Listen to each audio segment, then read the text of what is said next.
কি হয়েছে এরকম মন মরা হয়ে বসে রয়েছে? আরে কাকিমা, মন মরা হয়ে বসে রয়েছে কি সাদে? শরীরটা একদম ভালো না, সকালের থেকে কাজ করতে হচ্ছে এই শরীর নিয়ে। ওই জন্যই তো বলি প্রতিটা ঘরে একখান করে শাওড়ি থাকা উচিত। হ্যাঁ, প্রত্যেকটা ঘরে একটা করে শাশুড়ি থাকা উচিত, কারণ জীবনের শান্তিটাই সবকিছু নয়, একটু অশান্তিরও দরকার আছে।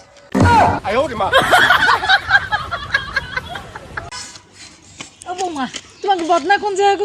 আমার খুব জোর পায়খানা পাইছে, দেখো দিন তোমাকে বদনার একটু।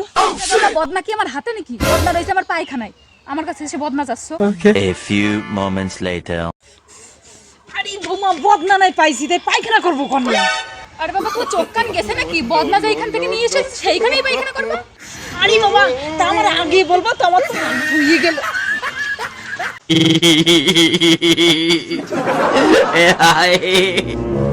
কাজ কাম নেই, বুড়ো বয়সে এখন ওরে খেলা লাগাইছে, তোমার খেলাচ্ছি। ये भगवान क्या जुल्म है। এ মা, এ তো সোজা কান্না করতে লেগে গেল। দাঁড়াও দাঁড়াও, বল এনে দিচ্ছি, দাঁড়াও।